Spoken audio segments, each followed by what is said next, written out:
Hi, Nicole. Hi, Lissy. Thanks for joining us. We're gonna get started, and then as people, they usually just pop on around the time or a couple minutes after. But hi, Tony. Um, so today's topic, this is the November meeting for the Parent Roundtable. We're talking about service dogs. This is a topic that's near and dear to my heart. My son just got a service puppy, so we were talking about it. And I know a lot of people are interested in perhaps getting a service dog for themselves or for their child. So we have a couple people, Nicole, who lives in Canada, and myself are going to share our experiences. And then we have Liz Hood here, who works for Paws with a Cause. She does she's the foster puppy curriculum coordinator in Southeast Michigan area. She's been involved with assistance dogs for over 15 years. And her family has raised 9 puppies for Paws with a Cause, and now she works as part of the foster puppy team looking after the foster puppy curriculum and teaching puppy classes to the volunteer puppy raisers. She's also a field representative in the Michigan area, and she carries out needs assessments and working with Paws clients when their dogs are initially placed. And I can tell you from my experience, because we're raising a puppy, we're fostering a puppy, and then it's going to get matched. That's difficult work. Puppies are a lot of work. So 9 of them, my hat's off to you, because I don't know that I can do it. They are like having a newborn baby. Oh So yeah. thank you so much for doing that. And thanks for being our resident expert here with Paws for a Cause. And we're going to talk a little bit about Paws with a Cause. We're going to talk about the Arizona ability dogs, and Nicole's going to give us some information with her experience in Canada. And with that, I'll go ahead and share my screen. I just have a couple slides here, and then I'm gonna turn it over to uh, Liz, and she can talk. Can you guys see my slide? Yes? Okay. Yes. You can talk about Paws with the Cause and how they work, and I have some questions for her. And if you guys have questions, jump on in while she's giving her presentation. Is that fine with you, Liz? Yes, that's fine with me. Yeah. So can you just tell us a little bit about Paws with a Cause and kind of the requirements? Just looked some of this stuff up on the internet, that you guys kind of service east of the Mississippi and Arizona, and that it's a Sure. pretty long process. And the other thing that I saw is you have to be 14 years or older to qualify for a dog. Can you talk more about Paws with a Cause and how that whole program works?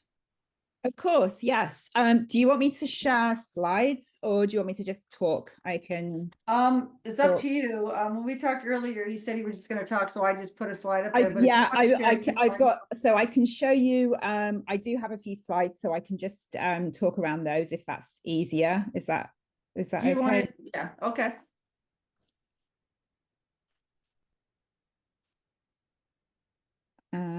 If it'll let me, it might not I'll let me. stop sharing mine then and you Right, can share okay, let's yours. see if I can make this work. Technology is always lovely when it works, but it quite often doesn't. So okay, so There you go, we see it. Yay. yeah, yay. Okay, are we actually looking at?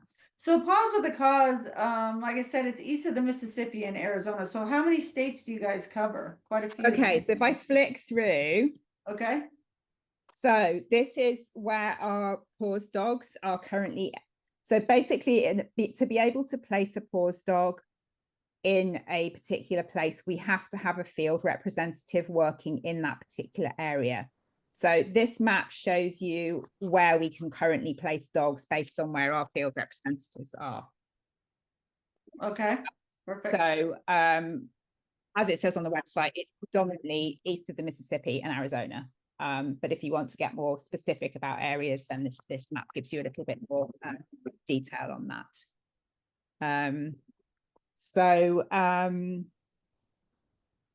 Just flick back. So you all know what an assistance dog is and a service dog.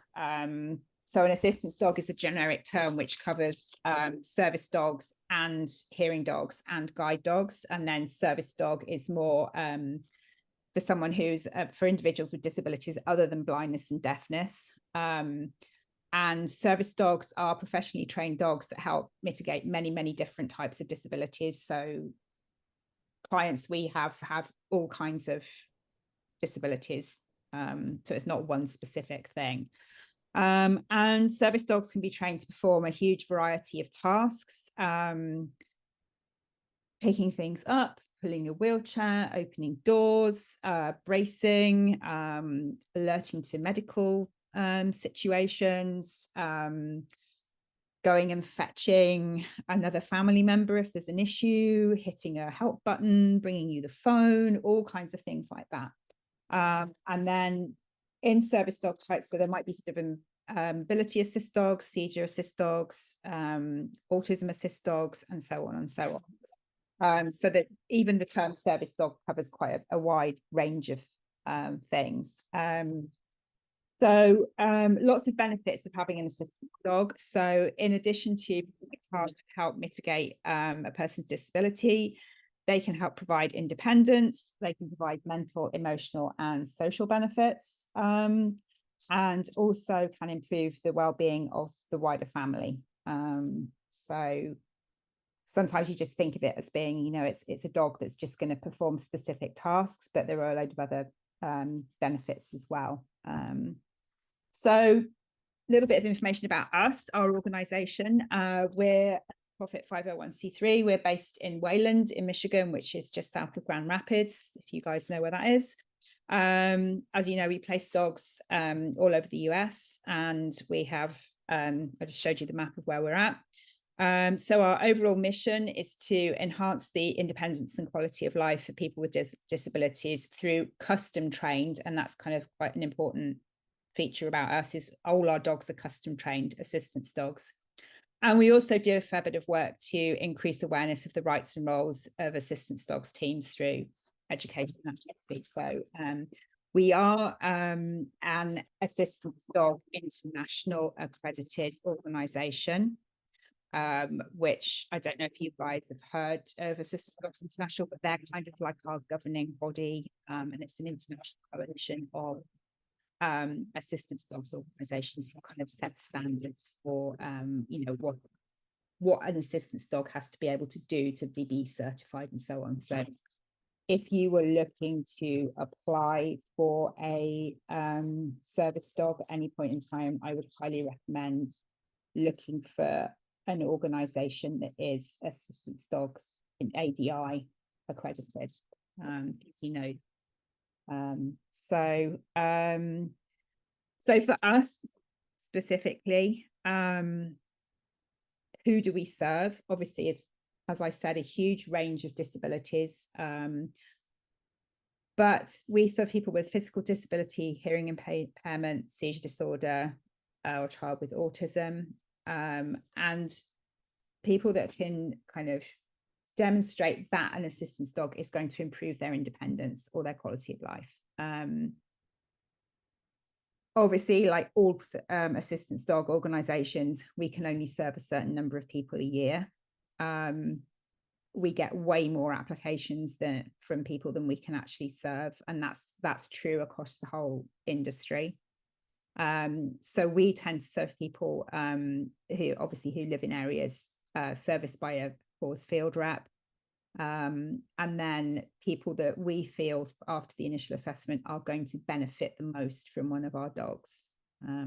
So, and then for the different, so we Paws trains service dogs, we train hearing dogs, we train service dogs for children with autism, and we train seizure response dogs.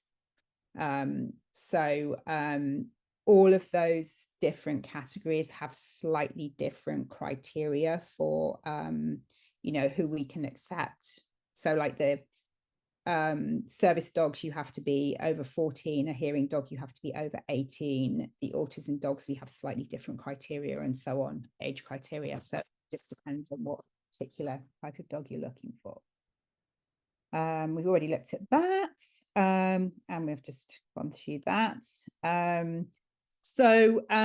Just to run through quickly kind of the process. So Ali, you say you're raising a puppy at the moment. So you're kind of over on the right-hand side of this, where you're kind of doing the puppy love and the puppy classes and the vet care and all the rest of it. And then, so we obviously have a huge number of volunteer puppy raisers, and without them, we couldn't do what we do. We start, that puppy starts its journey in a volunteer breeding host home, and then at 8 weeks comes back into our headquarters. They spend a week kind of getting checked out and sorted out, and then they go to their volunteer raiser, and they're generally there for about a year, 14 months. And that raiser's responsibility is primarily to teach good house manners, basic obedience, and get them out and about in public so they get used to being in different situations. And then they come back to us around the age of 14 to 16 months. They go into our prison program for around 6 months, where they work with inmates on basic obedience skills. Then they come back to Paws headquarters, and that's where we start the matching process with a client. So while all the puppy stuff is going on one side, on the other side, we've got the client things going on, where somebody is reaching out and thinking, okay, I think I would benefit from having an assistance dog. So they fill out an application. We then look through the initial application to see if that's, we think we could serve this person, invite them to go through an in-home assessment, which is carried out by a field representative. And then that will be viewed by the custom client services team to see if they feel that, this is someone that we could serve, and that, we can actually train a dog to do the tasks that they want. And then there'll be a bit of waiting, and that's when they come together, and so the trainers and client services will say, okay, so we think this person would be a good match for this dog. And that's when we start the custom training, because we custom train each of our dogs to the specific tasks for each client. So some assistance dog organizations work differently to us. So they will, particularly guide dog organizations, it's more of a kind of one size fits all. So all dogs go through the same training, and then the clients will come into their headquarters and they'll go through a kind of 2 or 3 week training process to work with the dog, and then off they go. Some service dog organizations work a little bit on that model, but we custom train each one of our dogs individually for the client. So when the training is done, the dog is placed with the client, and then they will work together with a field representative for around typically 6 months on so the dog already knows what to do, but it doesn't know how to work with that. And that sometimes our clients have never ever had a dog before, so it's a huge learning curve for them. So the field rep's job is to get them to work together as a team and get to, starting out with initial bonding exercises, then basic obedience, then onto the task work.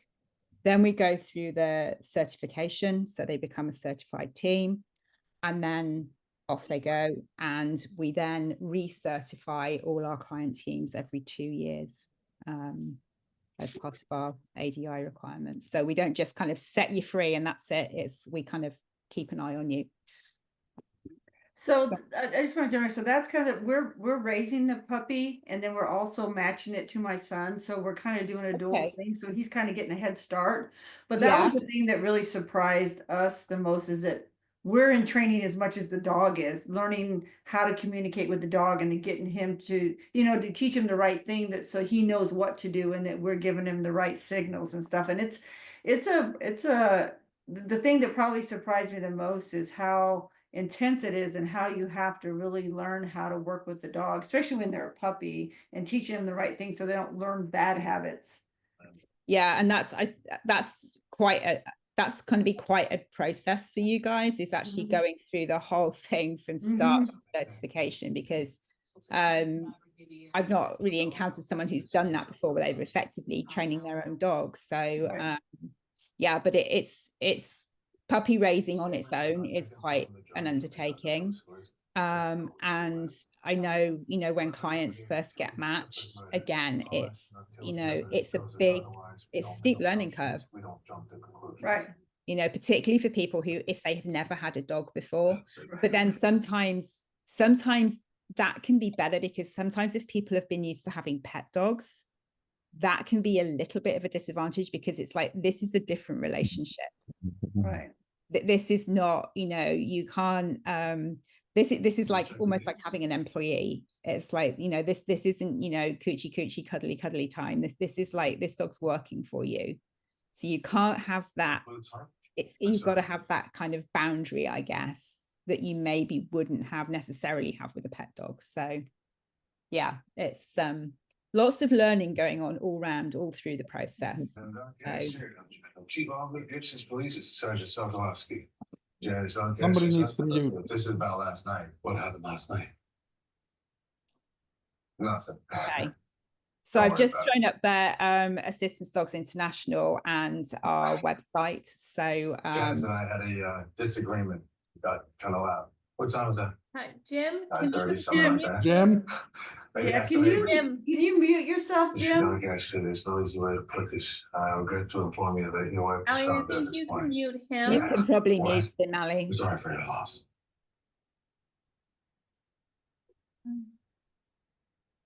That's not possible.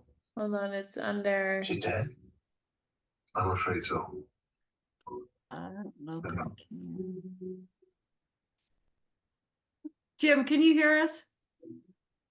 Can you mute yourself, please? Like your TV or something's coming through. Hang on. Anybody tell me? No, right? Okay. How about this one? Anyone know who this artist is? I'm anyone sorry, care? Liz. I don't read know. it, I can- right? Who owns Because this isn't the even really art. This is who owns is the more gym? like Who's the This host? is the wallpaper. FSHD Society owns it now. Okay. If you're an artist, then you have got to find yourself in whatever it is you're painting. I don't care what it is. Hold on. Art has got to be personal. Hey, Jim. May I say that one more time? Art has got You to have to walk be away. what? Personal. Thank you. I don't. Hang on, I hang don't on. have- That'll get somewhere, I'm working on it. Okay, hold on. Edward Munch losing his head. Lady Jane about to lose hers. I don't have control. This one maybe not so I don't much, either. but I do love Elvis. Mr. Cummins in his Wait, loincloth. hold on, getting hold on, shot hold on. full I of might arrows have by it. the Hold on, critics let me see. I after think his I might have show. found it. Yeah, I don't think I can do anything. I'm just kidding. Yeah. I don't wear I think- loincloths.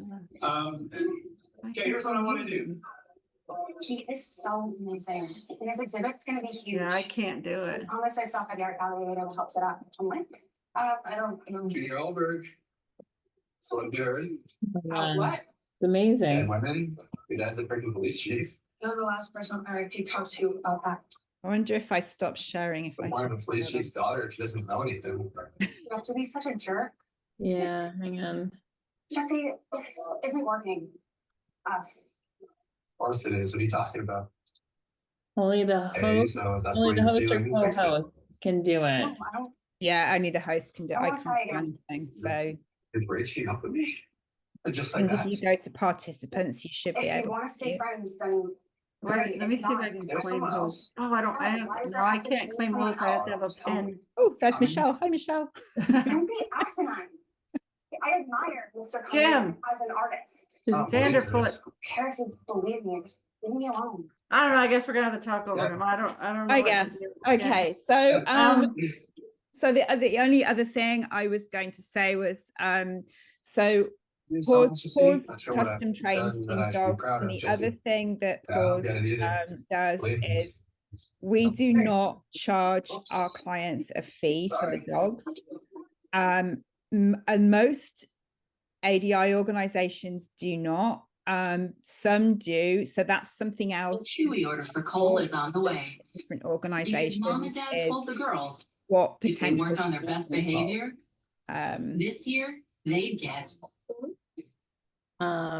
Is there another, this is so bad. I know, I'm trying, I'm Mom and trying to dad get a use hold of Chewy to Jim. get Hold everything on. delivered in Can time you for the holidays. you can't And just prices everyone feels jolly about. I don't have Anything. control, it's not, this Shipping. FSHD Society is the person that owns this Zoom, and I don't have those.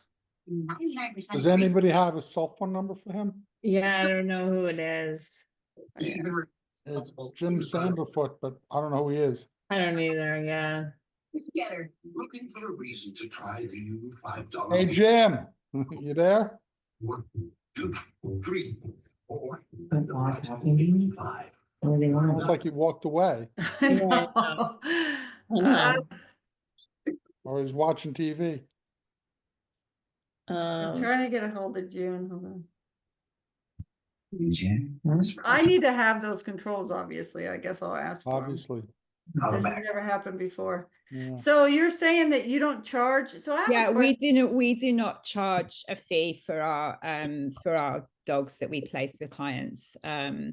Some organizations do, a lot don't, but that is just something to be aware of. So I have a question with that. So when I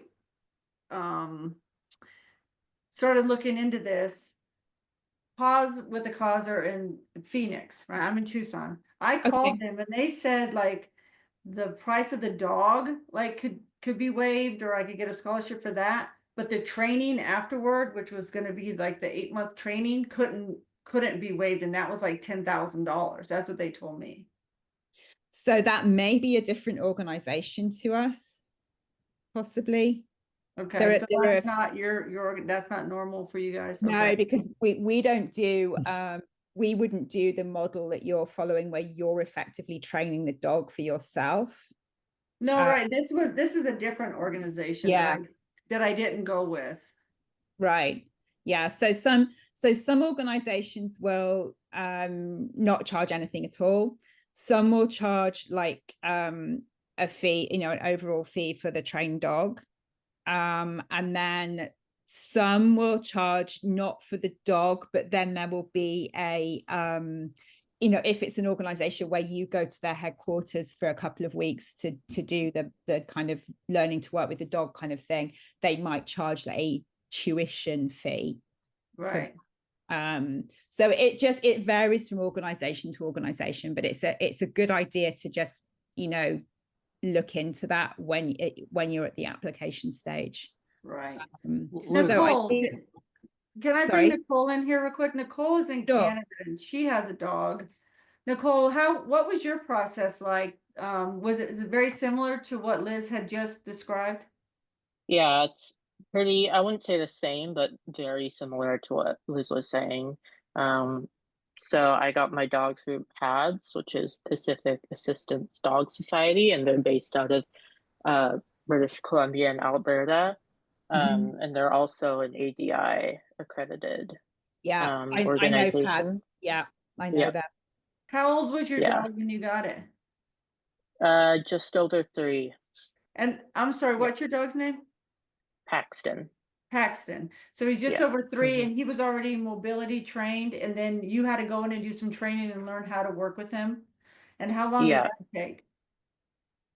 So we did some training just over Zoom, just basic like how to care for a dog, because like Liz was saying, some people have never owned a dog before. And then I think that was like 2 or 3 weeks, like every few days for an hour. And then we had in-person training 5 days a week, pretty much a full day.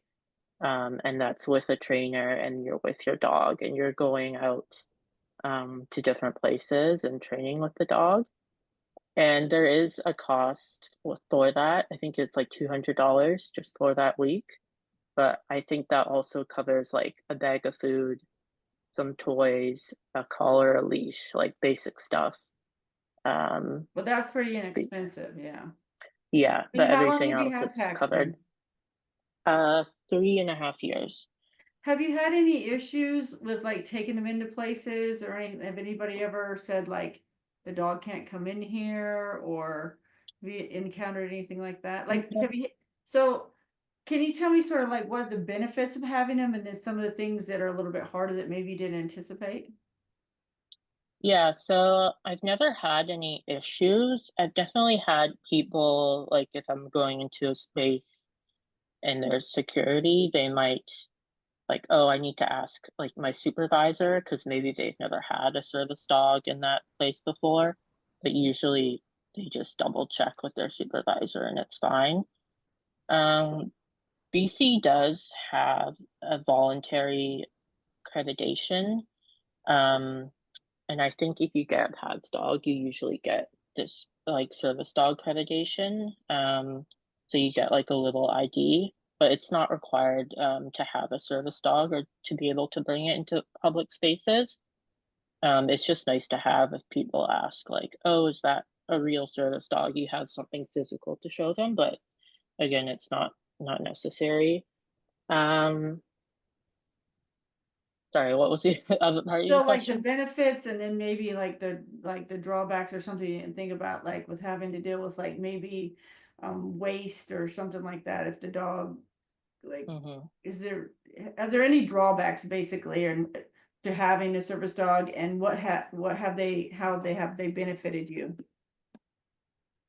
So benefits, I just say I'm overall less, I have more energy because the energy I would use to do little things throughout the day, I'm not having to do. So reaching over to pick things up, Paxton can do that for me. Trying to open heavy doors, he can do that. I'm trying to get like a piece of clothing off, he can tug it off. So overall, it's just helping having more energy so I can use that towards school or work. And I think it's also helpful having, kind of a reason to get out every single day, especially, even if the weather's horrible, I have to take them out. So it's just good to have kind of a routine as well.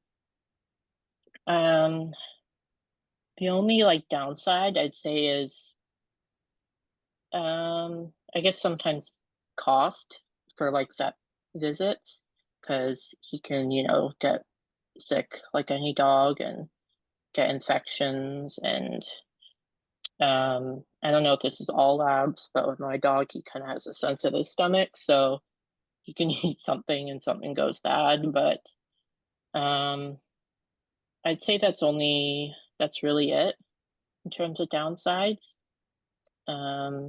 There are times when I can get a bit frustrated if he's not doing what I may want him to, but it's really just reevaluating kind of in that moment, maybe letting him off leash for a bit if he's a bit worked up.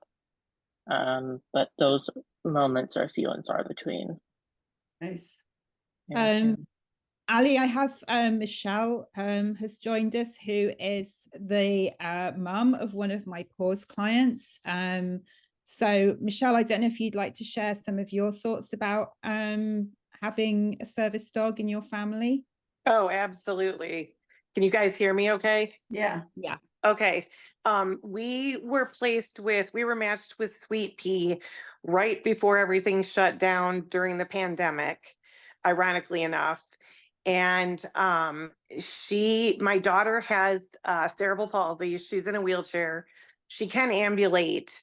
But for the most part, she's wheelchair bound, and her number one goal in life is independence. And Sweet Pea has been, it's not even measurable, the difference in Emily and her confidence, not only at home, but in the school setting. And even when we're out in public, she knows Sweet Pea's right there if she drops something. At home, she helps her take off her shoes. She brings her socks, helps her take off jackets.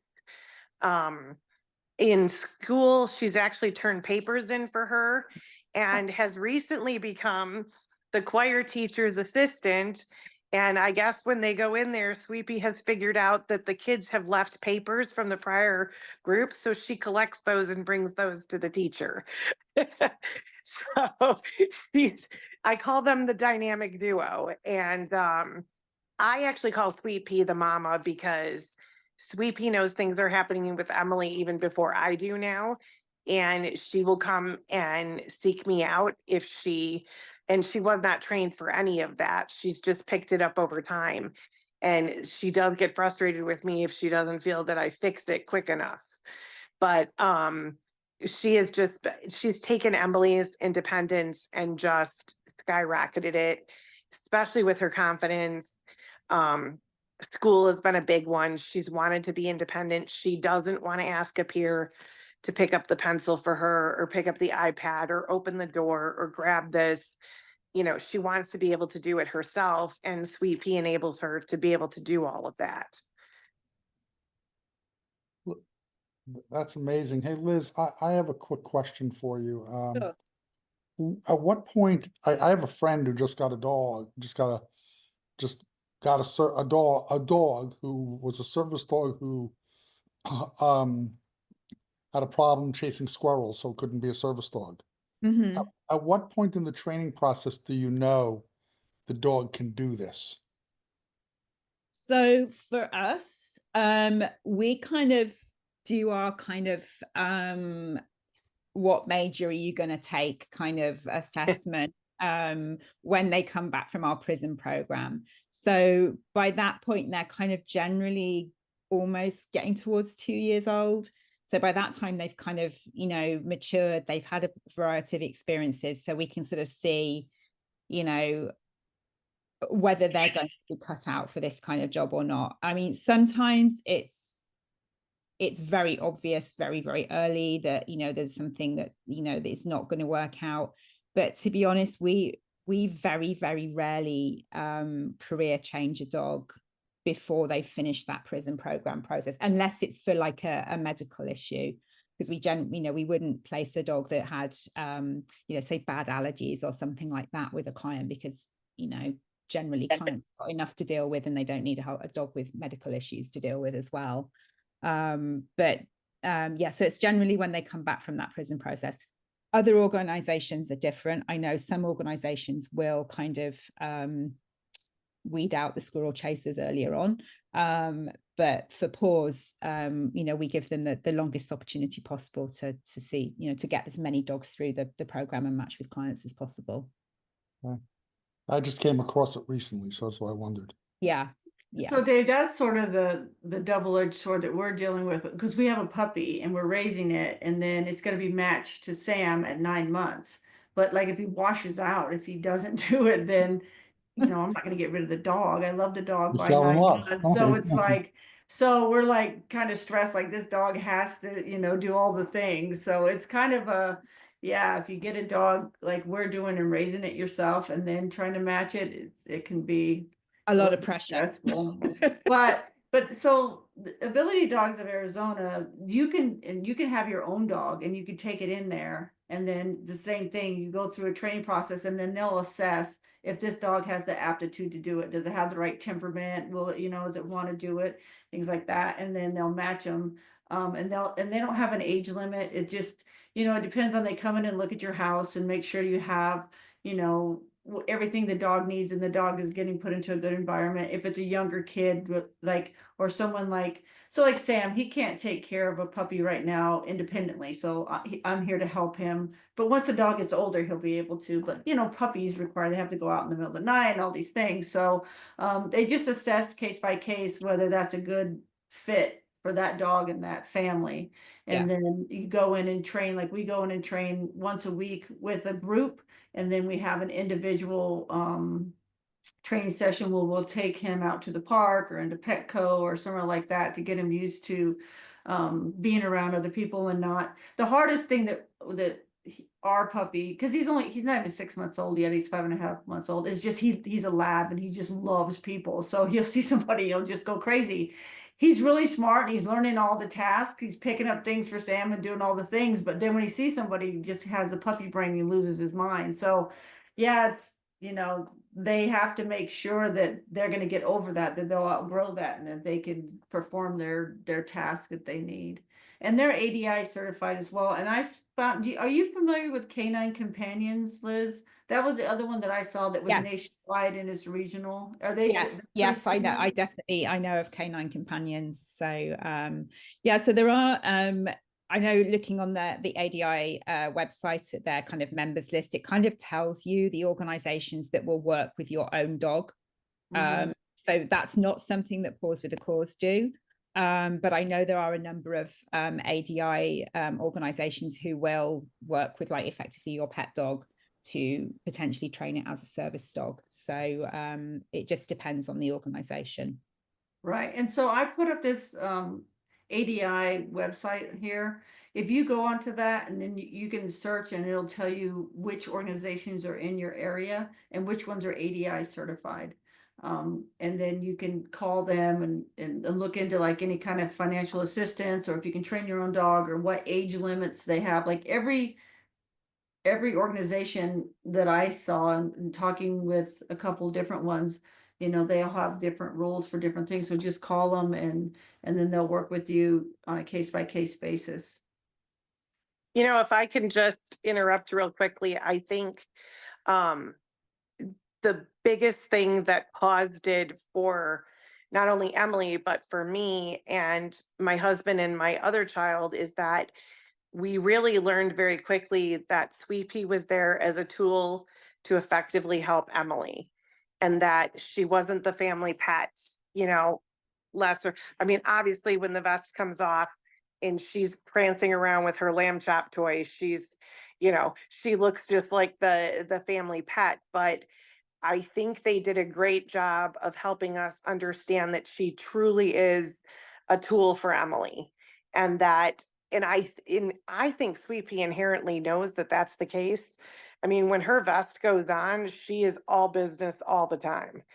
And what they've done in the way that they help not only the dog, but the recipient of the dog and that family to understand the difference between, you know, a cuddly, wonderful dog that, you know, we're kind of raising versus a tool. And it took me a little bit to get used to that whole mindset of she is a tool for Emily, because I had labs growing up. And so, you know, and you see these dogs and they come in, and she was so cute, and, you know, the whole thing. But I think having that mindset established and having that field trainer work with you is just absolutely key. Yeah, I will say that Sweet Pea has one of the biggest dog personalities I've ever encountered. So yes, she definitely is large and in charge. That is for sure.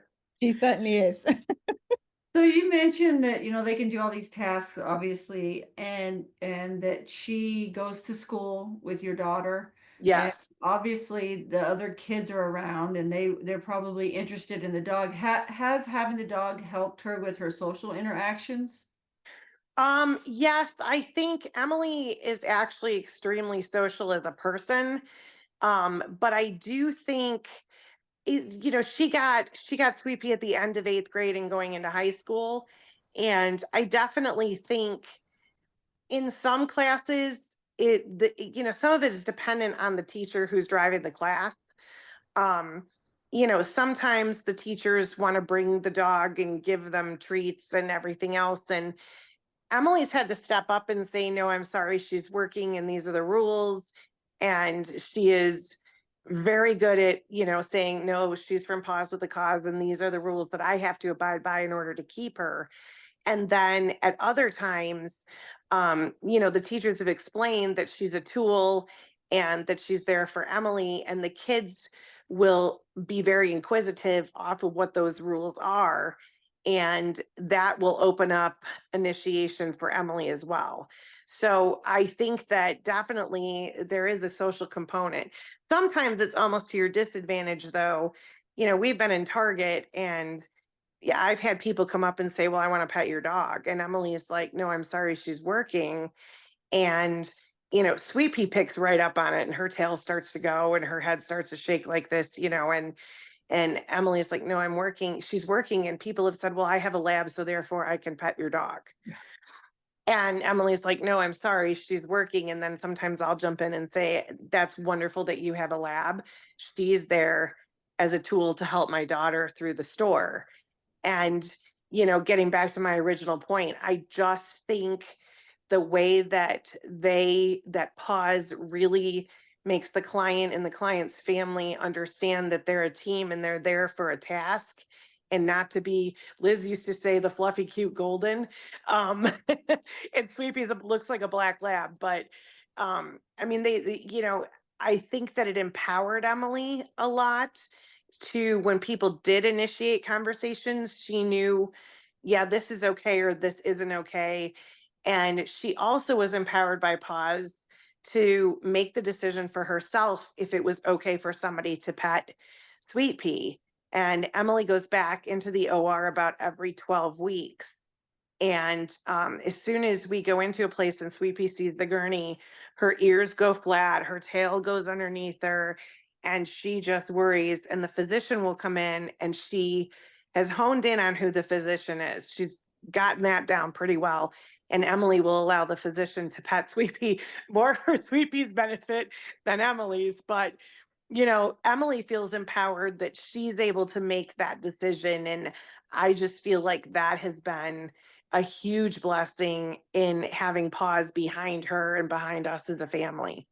Right, and to teach her to advocate for herself and for her dog. And Exactly. Right. Exactly. Nicole, were you in college when you got your dog, or were you already out? No, yeah, I think I was in my 3rd year. And how did that work with Paxson? Similar? It was, yeah, pretty similar, pretty easygoing. Like, I think because a lot of my classes were so big, it wasn't like a lot of people coming up to me or interacting with me. Um, and yeah, it's not like a lot of these people had seen service dogs before or know of service dogs. Same with the instructors. Um, so I don't often have to explain like what he's doing, but yeah, I've definitely had to learn how to communicate, put my foot down if I have to.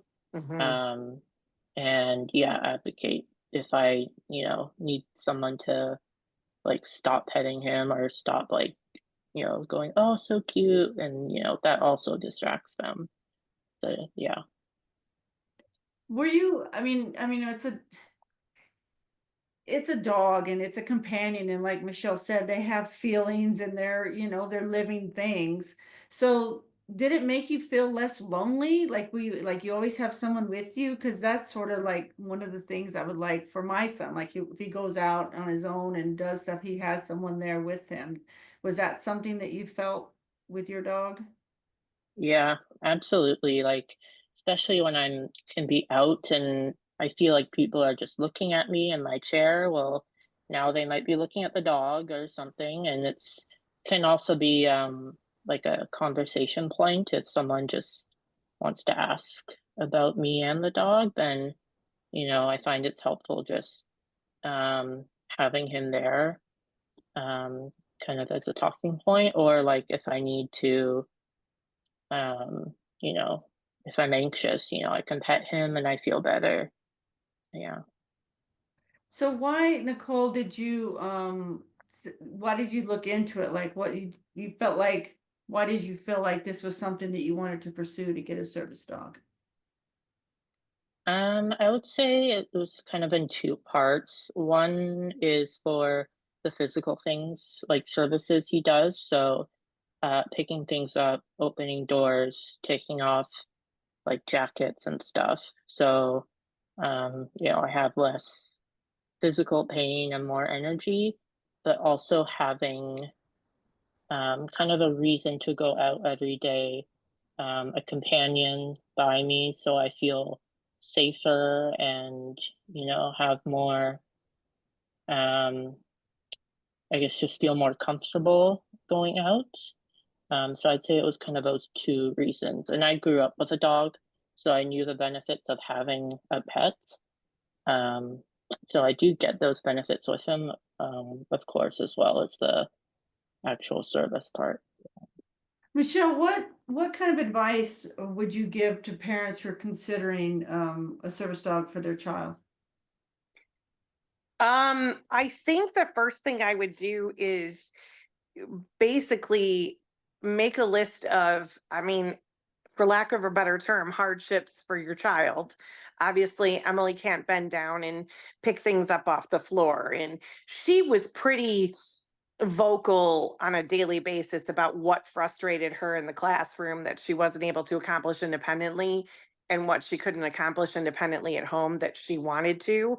So, that list started growing and growing and growing. And so at that point, it became clear that this was something I needed to do. And actually, it was her physician at U of M. We had gone in and Emily had said, I'm frustrated with cerebral palsy and here's all the reasons why. And she turned to me and she said, we need to get her a service dog for high school, because that's when, middle school, high school, it really kind of hits that, your path might be a little bit different and things are a little bit more challenging for you than they are for other people. And in elementary school, I felt that, asking for peer help and peer support is no big deal. But as your child, ages and starts to really, have needs that they want to have met by themselves, just like their peers, and they can't, to have a dog right there as a tool, I think it's huge for them socially, psychologically, obviously physically, the whole 9 yards. And so that was pretty much our driving point, was the fact that Emily's number one goal in life was independence, and Sweet Pea has absolutely she just allows all of that for her. And I watch them, they go into school every single day and I'm just amazed. I mean, Sweet Pea's ready to roll. And and even at home, when her vest is off and she'll be laying down, I sometimes I feel bad. I say to my husband, she always sleeps with one ear open. I mean, if Emily even says her name on a different floor, she's there. She's always listening and making sure that Emily is okay. And that, as a parent, it's such a beautiful thing to see. But to have Emily, have those insecurities of being in a chair and having the physical difficulties that she does, knowing that she can say, hey, Sweet Pea, and she's right there. I mean, that's invaluable to me as a parent. Right. And, one of the things that they keep reiterating with us as we're training our puppy, you want to train them to do what you would like for them to do, but you also want them to be thinking dogs, that they're not so like this, that they can kind of assess, like she needs something or whatever, so they can think on their own a little bit. Well, and I think that comes with the training, especially that Paws did. Mhm. I mean, I really think that the key, Sweet Pea, I think, is extremely intelligent. I can throw a command in the middle of a sentence that I'm giving to my husband and she can pick up on it and go. But I think the difference is that I think her learning at Paws to work one-to-one, and that to get her eyes are always on Emily. And where is Emily? And I've got to constantly, keep track of that. I think that that's the part that they do that is just so amazing, and that really has made them have the best relationship that they can. So how far out would you say that someone needs to start this process? So let's say they have a child in middle school or something like that, or they're thinking about getting a service dog for their child. About 2 years, right? Maybe 2 years out. Like if you think that they need a dog, there's quite a bit of a lead time, isn't there? Yes, but I think it depends on the organization too. Obviously, Emily couldn't apply to Paws until she was 15 because she was getting the service dog. And Liz, I think, is that still the same age? I don't think it's changed. Yeah, I think you have to be 14 to apply. 14. Yeah. Yes. So, but you're quite right. It varies from organization to organization, but Paws, it's generally our kind of open enrollment period is January through March in the year, and then they look at all the applications, then they invite the longer applications, then you have to have your needs assessment, and then after your needs assessment is when they start thinking about a match for you, and that could be 18 months. Now Emily was actually super quick, because how long was it between needs assessment and placement? It was like 6 months. it was If super that. quick. That's Yeah. the quickest I've ever experienced in my work as a field rep. And it just so happened that, we'd done Emily's needs assessment and we had Sweet Pea, and they were like, this would just be a perfect match. And Well, I think too, I think Emily's physician said she wanted her to have a dog that was less than 100 pounds. She was worried Yeah. about the size too. And I Yeah. think the size was just happened to fit as well, which is Yeah. perfect. Because that's another big consideration that I think Paws really does well, is they really do look at it's great to have a service dog, but if the service dog is, overwhelming the child, then that doesn't do you any good. Sorry, Liz, I interrupted you. Go ahead and finish. No, I was going to say, I think we ended up placing Sweet Pea, wasn't it, like about 4 days before the COVID shutdown started? Yes. Yeah. So all of our initial training meetings were like this. So Yeah. yeah, it was quite the challenge, but we got there. So We did. Yeah. Nicole, how long did it take you from the time you applied to when you got Paxton? So my I guess from like first applying to getting the dog, it was, I'd say, a year and a half. But by the time I actually got accepted, like they assessed me and I was accepted into like their wait list, it was like 3 months, which is really fast. Like they just happened to have a dog that, matched my kind of lifestyle and the services I needed. Yeah, I think like with Sam and Shiloh is the dog's name. I think it's going to be a year to a year and a half before he's ADI certified. It's a long process. So if you're thinking about it, get your application in early, check out the different organizations, talk to them, and get it in as soon as you can, because it can be a lengthy process. But sometimes, like Liz and Michelle are saying, if there happens to be a dog that's available that meets your needs, it could go pretty quickly. I think it's just a matter of how things work out.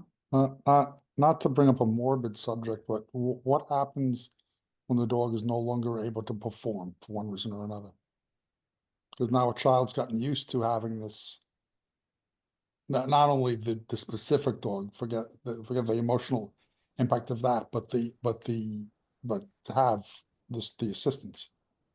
So the way Paws with a Cause handles that, when our clients' dogs get to a certain age, kind of, maybe around 10, something like that, maybe a little bit earlier, we would normally, at the kind of, recertification, when they get to that kind of age, we'd start talking about, are you thinking about applying for a successor dog? So we will provide a successor dog for that client.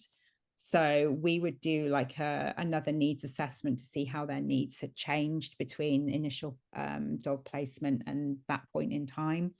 And then they would go in, and then generally we give successor dog clients priority over first time placement clients for matching with dogs.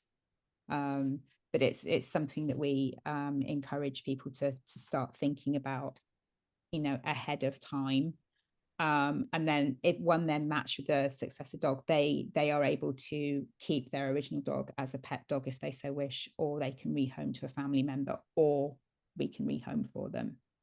And I think that speaks again to Paws itself, because that was one of my first questions too. And Liz was pretty clear about, and you did a fabulous job with Emily way back when, saying, she's going to work as long as, she's able to. And, when she gets old and she's ready to retire, she's going to retire. And Emily has kept that in the back of her head, the whole time. And sometimes she'll even cover Sweet Pea's ears and she'll be like, we have like 3 more years, right? And I'm like, yeah, you're good, but she's keenly aware of the fact that, Sweet Pea's going to age just like human's age, and at some point the work's going to become too much for her. So we have about 5 minutes left. Does anybody else have any other questions or any other topics that they want to bring up? I think someone had mentioned the cost associated with the dogs. I don't know if you guys covered that early on. Yeah, I think Liz was trying to cover that when we were going through our little kerfuffle with Yeah, the mic. So so, yeah, you want to go over that again? Sure. So it varies from organization to organization. Paws with a Cause, we do not charge clients a fee for our dogs at all. Some organizations are like us, and they provide the dogs free of charge to the client. Other organizations will charge a fee. Other organizations will kind of be a halfway house where they will not actually charge for the dog, but they might charge a tuition fee for like the training portion after the dog's been matched. So it's something you can find out when you're starting to look at the application process. In terms of the cost involved with having a dog, I would say, and Nicole and Michelle, you can say if I'm wrong here, but I don't think there's any additional associated cost over a regular pet dog with having a service dog. You know, it's your usual food, vet bills, treats, toys, groomers, that kind of stuff. So and their licensing is free. I've always, no matter where I've licensed her, it's been free, because as long as I show her vest, they waive that cost, which is nice. Yeah. And you know, if you're lucky, some veterinarians will give you a discount if you have a service dog. That's becoming less like frequent now. But I know when I first started puppy raising back in 2010 here, there was quite a few veterinarians that were giving discounts for puppies in training or certified service dogs. But I think people are kind of tightening the strings a bit now, and that's not so common. But if you're very lucky, you might still get that somewhere. That's the case here with us. There's a vet that works with ability dogs, and they give a discount. And like for the financial stuff in our case, they gave a scholarship, like a partial scholarship. We had to pay part of it, but it was like at a way reduced rate. So we do have to pay something, but and then we can make monthly payments. So they work with you, but we did have to pay some, but I think that's income based. They base it on, like, we had to give them we had to provide a prescription of Sam's disability from a doctor, and then we had to give like our tax form, and then they based it all off of that, like how much they would charge and which dog they would match him with. Liz, if you haven't already, I was just wondering if you could maybe speak about experiences you've had with people who haven't had a lot of experience with dogs. I mean, I think a lot of us have, I don't know, have had dogs as pets, but what if someone needs that help, but they, haven't had experience? So so as a field rep, I've kind of encountered everything from people that have had lots of dogs to people who've never had a dog before. So, as an organization, we kind of, cater our training to the needs of that person. So, but I think, as I said earlier, sometimes it's easy with people that have had a dog before because they know what to expect. But then sometimes it can be harder with someone that's had pet dogs because they're in the kind of cutesy cuddly mindset. And it's like, yeah, this isn't, and I think, to Michelle's point earlier, this is a tool to mitigate your disability. This is not, cutesy, fluffy, dress them up, all that kind of stuff. This is like this is a working dog. So it can swing either way. Sometimes it works really well with someone who's had dogs before because they really, they kind of get the whole dog training thing. Sometimes it can be a disadvantage. Other times with someone who's never had a dog before, it's like you've got clean sheets, so you can really start from the basics and they're great with it. And other times they've never had a dog in their home before and it's like, oh, it's like a bit of a culture shock. So, it works both ways. And it's, for us as an organization, we just, we work with what we've got and we do our best to train with that person. So, and hopefully, sort of before placement, if they're people that haven't had a dog, is like, you know, give them a good idea of what to expect in terms of, you know, just basic things like unless you have a poodle, you're going to have dog hair everywhere, you know, and you are going to have, you know, wet paw prints on the floor if it's raining outside, and, you know, that kind of stuff. So, which, you know, if you've not had a dog before, you know, if you've got a household like mine with multiple dogs, it's just like part of life. But if you've never had that, it can be a bit of a culture shock. So it's just trying to prepare people for what's coming, and then work with them once they're there. So. And then on the flip side, Emily says that Sweet Pea is the absolute best at making sure that she's completely clean after leaving the lunchroom. She says that she looks impeccable and her chair is impeccable. Not a crumb to be found anywhere. Yeah. No. Well, we're at time. I want to respect everybody's time, but this has been very informative. Thank you so much, Liz, for coming on and sharing your expertise, and Michelle for coming and sharing your daughter's experience. It was very enlightening. And Nicole, thank you so much, and everybody else who attended. And hopefully we will convince people that having a dog is better than not, right, Debbie? I don't know. I think, you know, my dog is still a puppy, so he is a rascal, but he has brought so much joy already to our lives, and he's really smart, and he's really working well with Sam already. So we're happy we got him. But thank you all so much. I have this up if you want to, you know, check out the websites for these dogs, to contact these organizations in your area. And if you have any questions, you can always email me at earlyonsetchapter@fshdssociety.org. And if I can't answer your question, I'll reach out to Liz or someone else who can answer the question, and I'll get back to you. So thank you all so much for joining us. I think this was a wonderful meeting and very informative, and I appreciate your time. Thank you so much for having us. Thank you. And everybody have a great Thanksgiving. Too. Thank you. Bye-bye.